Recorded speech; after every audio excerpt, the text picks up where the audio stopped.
طيب دي الطريقة القديمة اللي كنا بنعمل بيها ريسولفر، فاحنا دلوقتي عايزين نعمل أو نشوف الطريقة الجديدة. الطريقة الجديدة إن احنا نستخدم حاجة اسمها function، والنوع بتاعها resolver function.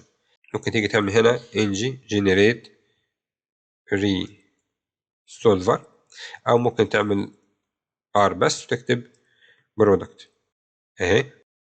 فزي ما انت شايفه هنا برضو عمل لك فانكشن اسمها برودكت ريسولفر، تعمل ريسولفر او ريسولف فانكشن بوليان، ودي بترجع ميبي اسync من النوع او ريدايركت كوماند. فاحنا برضو هنا مش محتاجين بول، احنا عايزينها ترجع البرودكت فعلا، فهنعمل برضو هتخليها ترجع برودكت or undefined. زي ما انت شايف برضو ان هي فيها راوتر والستيت، ودول اتكلمنا عنهم، هم فيهمش اي اختلاف، عادي جدا.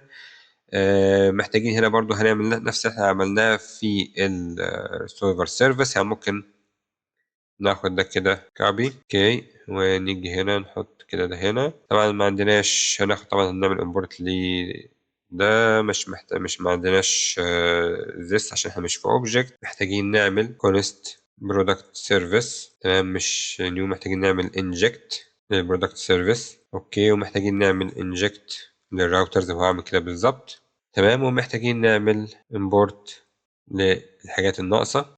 بس كده. ممكن طبعا لو انت عايز تشيل الستيت مفيش مشكلة تشيلها عادي جدا، مفيش أي مشكلة. طيب هنستخدمها ازاي؟ عادي جدا في البرودكت راوت، بدل من دي هتعمل برودكت ريسولفر بس، عادي جدا. ونفس فكرة الاستقبال في البرودكت ديتيلز هي لو جينا نجربها هنلاقيها برضو شغالة بدون مشاكل. طيب ممكن حد يسأل هو ليه طب الانجولار غير الطريقة وخلاها بفانكشن بدل من كلاس؟ عشان خاطر تكرار الكود، ما يبقاش عندي كود زيادة ملوش لازمة. زي ان انت كل مثلا بالطريقة دي هتعمل واحدة كلاس، هتعمل اكسبورت كلاس مش عارف ايه، وهتعمل كل واحدة فيهم في اكيد كود مكرر، اللي هو زي ده مثلا، ده كود مكرر، وكل واحدة فيهم هتعمل لها implement resolve كده، كل واحدة فيهم تعمل لها الكلام ده.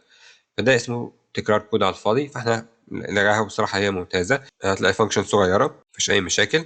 طيب احنا كده شفنا ازاي الريسولفر بيتعمل، شفنا ان هو شغال، شفنا ازاي بنستقبل الداتا بتاعت الريسولفر في كومبوننت. في حاجه ثانيه عايزين نقولها، ان انت هنا ممكن تقدر تعمل اكتر من ريسولفر، يعني مش شرط برودكت. ممكن تبقى انت عايز تجيب برودكت، عندك اكتر من اي بي اي عايزهم جوه كلاس، بتعملهم كلهم. الميزه في دي انك انت لما تعملهم ريسولفر كلهم انت بتعمل كل للثلاثه اي بي اي في نفس الوقت. يعني في الكومبوننت انت هتعمل كل واحده بعد كده التانيه بعد كده التالته، ممكن تعمل هم ثلاثه مع بعض اوكي، بس انت هنا بتعمل ريسولف للثلاثه او ليهم كلهم. لو واحد فيهم فشل خلاص باي باي، احنا مش هنكمل في الراوتنج ده.